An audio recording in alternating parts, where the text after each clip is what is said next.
बिस्मिल्लाहिर्रहमानिर्रहीम। अस्सलाम वालेकुम dear students, welcome to 8th English B class. Hope so आप सब खैरियत से होंगे। तो जो प्रीवियस लेक्चर में हमने कॉपी वर्क किया था, ठीक है, आज हम बुक वर्क करेंगे थोड़ा। तो आप अपनी ग्रामर ट्री ओपन करें, पेज नंबर है मेरे पास 47, यूनिट नंबर 8 स्टार्ट करते हैं एडवर्ब। ठीक है, आपने पढ़ा होगा कि एडवर्ब जो है बेसिकली किसे कहते हैं, ठीक है, और ये बहुत इंपॉर्टेंट पार्ट ऑफ स्पीच है। एडवर्ब बेसिकली किसी भी वर्ब को, एडजेक्टिव को या किसी दूसरे एडवर्ब को मॉडिफाई करता है, ठीक है, यानी वर्ब सेंटेंस की जो हमें फर्दर इंफॉर्मेशन जो है वो प्रोवाइड करता है। ठीक है, वर्ब के बारे में बताता है कि वर्ब की जो क्लासिफिकेशन है वो क्या है। ठीक है, तो अब एक्सरसाइज ए देखिए हमारे पास है। Insert the words given in the brackets in their correct position in the sentences, rewrite the sentences. ठीक है, अब यहाँ पे एक्सरसाइज ए में हमारे पास एडवर्ब दिए हुए हैं ब्रैकेट में। ठीक है, आपने इन्हीं एडवर्ब को, इन्हीं वर्ड्स को पुट करना है सेंटेंस में और सेंटेंस को रीराइट करना है। ठीक है, जो आपके पास ब्लैंक स्पेस है उस पर। अब देखिए फर्स्ट हमारे पास है द विजिटर्स हैव लेफ्ट, ठीक है, और ब्रैकेट में है जस्ट। तो आप इसको रीराइट करेंगे तो क्या सेंटेंस बनेगा, the visitors have just left.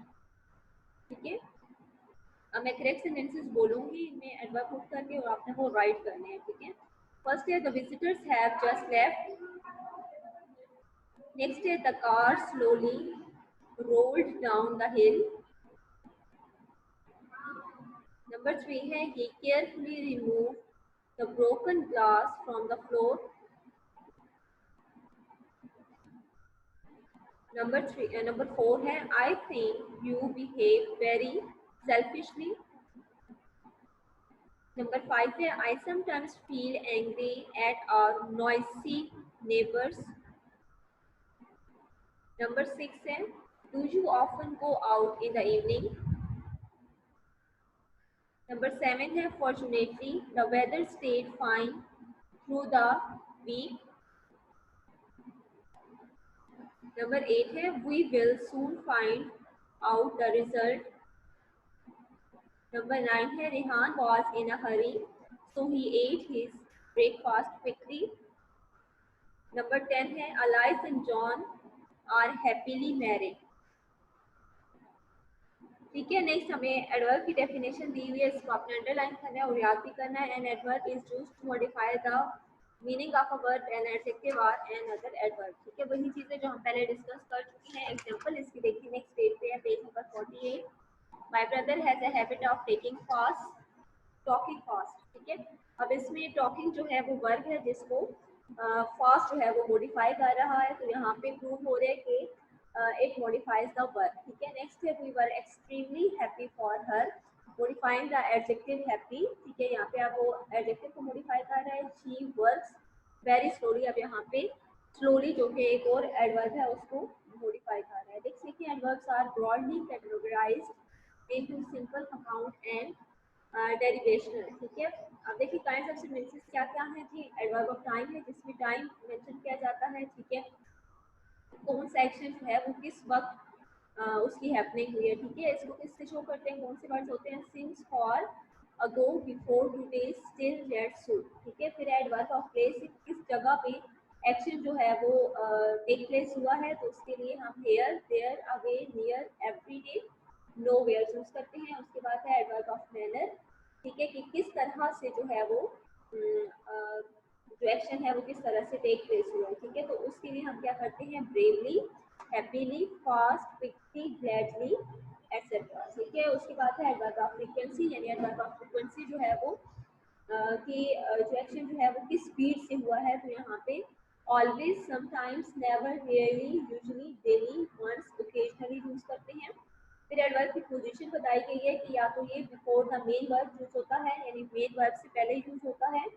ठीक है, या फिर after simple tenses of B. ठीक है, यहाँ पे सिंपल टेंसेस के बाद यूज होता है, या फिर एट द बिगनिंग और the end of a sentence or a clause. ठीक है, या फिर किसी भी सेंटेंस के शुरू में या उस सेंटेंस के आखिर में या क्लास में यूज होता है। नेक्स्ट देखिए adverbs of degree. Adverb of degree क्या होती है जी, दे लेंड स्ट्रेंथ और वीकनेस, ठीक है, टू द एडवर्ब, यानी वो एडवर्ब की स्ट्रेंथ, ठीक है, या वीकनेस या किसी भी एडजेक्टिव की वो हमें शो करता है। For example very, too, almost, enough, entirely, rarely, really, only, quite, extremely, ठीक है। इस तरह से इंटरोगेटिव एडवर्ब किसे कहते हैं, यानी इंटरोगेटिव एडवर्ब वो वर्ब होते हैं, एडवर्ब्स होते हैं, ठीक है, जो कि क्वेश्चन स्टेटमेंट को शो कर रहे होते हैं। For example when, where, how, ठीक है। इस तरह से सेंटेंस एडवर्ब है, यानी जिसमें जो है वो स्पीकर की ओपिनियन शो की जाती है। For example even, evidently, naturally, fortunately, obviously, certainly, actually and perhaps. Next है रिलेटिव एडवर्ब, यानी दो सेंटेंसेस को है वो ये ज्वाइन करता है। रिलेटिव्स जैसे वर्ड से जाहिर है, ठीक है।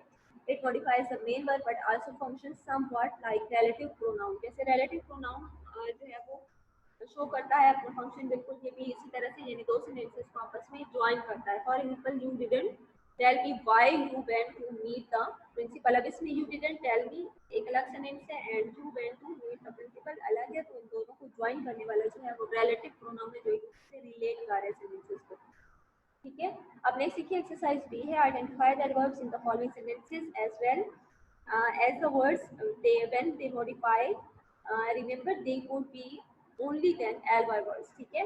यानी जरूरी नहीं है कि उन सबके साथ जो है वो ly ही यूज हो। एडवर्ब जो है ly से हट की, जैसे अभी हमने पढ़ा adverb of time, adverb of place है, मैनर है, ठीक है। तो जरूरी नहीं है कि हर एडवर्ब के लास्ट पे ly हो, ठीक है। तो ये रूल आपने माइंड में रखना है। अब फर्स्ट सेंटेंस में देखते हैं, Maliha deposited the money safely in the most famous bank. अब इसमें सेफली क्या है, एडवर्ब ऑफ मैनर।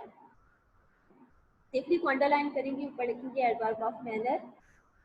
अब सेकंड सेंटेंस में जो वर्ब है, एडवर्ब है, वो क्या है, quite, adverb of degree. Third sentence में still, adverb of time. Fourth sentence में always, adverb of frequency. Fifth sentence में willingly, adverb of manner. Six sentence में inside, adverb of manner. Number 7 sentence में boring is adverb of manner. Grammar is so difficult and very boring, ठीक है, as you people thought it, but it is conceptual. तो आप अगर इसके concept clear कर लें, ठीक है, तो आपको इसमें कुछ भी प्रॉब्लम नहीं होगी। तो बोरिंग यहाँ पे क्या है, एडवर्ब ऑफ मैनर। उसके बाद है नंबर 8 सेंटेंस में कोल्डर, एडवर्ब ऑफ मैनर है, ठीक है। सेंटेंस नंबर 9 में softly, adverb of manner. Next sentence में unusually, adverb of frequency, and today is adverb of time, ठीक है। उसके बाद एक्सरसाइज सी दी गई है, identify adjectives and adverbs in the following sentences. Adjectives भी आप पढ़ चुके हैं और एडवर्ब्स भी आप पढ़ चुके हैं, लेकिन मैं यहाँ पे आपको अंडरलाइन करवाऊंगी। आपने इसकी क्लासिफिकेशन खुद करनी होगी, इसको आइडेंटिफाई खुद करना होगा कि कौन सा एडजेक्टिव है और कौन सा एडवर्ब है, ठीक है। तो फर्स्ट सेंटेंस देखिए, फ्रेश ब्रेड स्मेल्स ग्रेट। अब इसमें फ्रेश एंड ग्रेट दोनों को अंडरलाइन करें। नेक्स्ट है बी केयरफुल, डोंट ड्राइव रशली, ठीक है। अब इसमें केयरफुल और रशली दोनों को अंडरलाइन करें। नेक्स्ट सेंटेंस में वेरी क्लोज को दोनों को अंडरलाइन करें। नंबर 4 सेंटेंस में अप एंड लेजी दोनों को अंडरलाइन करें। नंबर 5 सेंटेंस में अटेंटिवली को अंडरलाइन करें। नंबर 6 में बिजी एंड नेवर, ठीक है, बिजी को और नेवर दोनों को अंडरलाइन करें। नंबर 7 में ट्रूली एंड अनॉयड अंडरलाइन होंगे।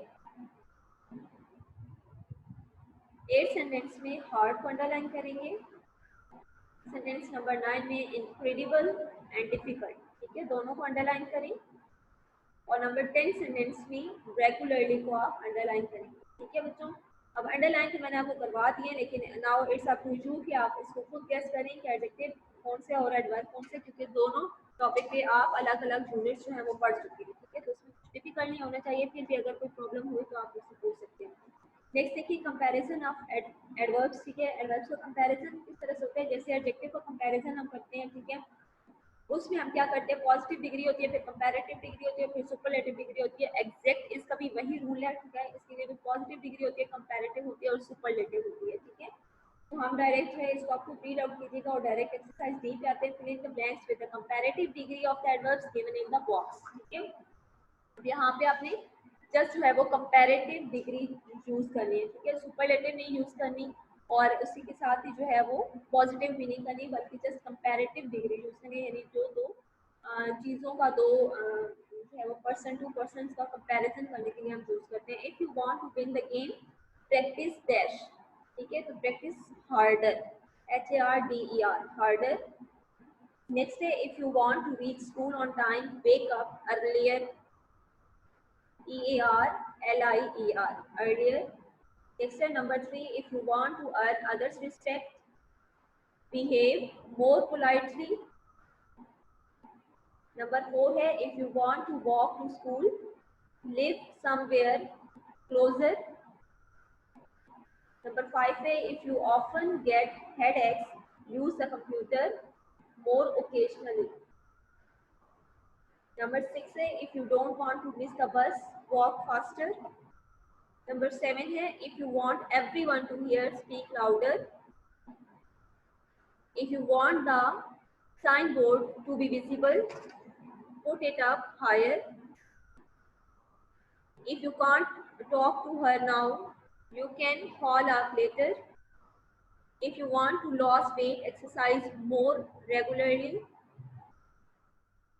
If you want wisdom wait till you grow older. If you want to see the screen clearly make the room darker. Next है adverbs with subject verb inversion, ठीक है। Certain adverbs and adverb phrases that have a negative sense are often. अच्छा, यहाँ पे एक चीज़ mind में रखिए कि जो हमने सब्जेक्ट वर्ब एग्रीमेंट पढ़ा था कि आपका जो वर्ब है वो अकॉर्डिंग टू इट्स सब्जेक्ट होना चाहिए, ठीक है। यानी आपने फॉर एग्जांपल हम अगर प्रेजेंट कॉन्टिन्यूअस की बात करें तो उसमें हमारे पास हेल्पिंग वर्ब जो है वो इज एम आर है, ठीक है। तो लेकिन क्या है कि हम हर सब्जेक्ट के साथ इज नहीं यूज़ कर सकते, हर सब्जेक्ट के साथ आर भी यूज़ कर सकते हैं और ना ही हर सब्जेक्ट के साथ हम एम यूज़ कर सकते हैं। तो उसके स्पेसिफिक यूजेस हैं, ठीक है। वो आप जो हमने यूनिट पढ़ा था ना वर्ब वाला उसमें आप बहुत क्लियरली पढ़ चुके हैं सब्जेक्ट वर्ब एग्रीमेंट, ठीक है। तो हम एक्सरसाइज ई पे आएंगे, इसको आपने खुद रीड आउट करना है। एक्सरसाइज ई देखिए, read write the following sentences begin with the given adverb and use the inversion of the verb and subject appropriately. I had never before been asked to pay in cash begin with never before। अब इस sentence को वो ये कह रहे हैं कि आपने नेवर बिफोर से स्टार्ट करना है और इस सेंटेंस को आपने कंप्लीट करना है, ठीक है। लेकिन जब आप नेवर बिफोर से स्टार्ट करेंगे तो फिर आपने एक चीज़ और माइंड में रखनी है कि जब भी आप किसी भी यहाँ पे जो हिंट दी हुई है उन हिंट से आप स्टार्ट करेंगे तो फिर आपने सेंटेंस स्ट्रक्चर देखना है, ठीक है, कि सेंटेंस स्ट्रक्चर जो है वो किस तरफ जा रहा है। अब देखिए नेवर बिफोर हैड,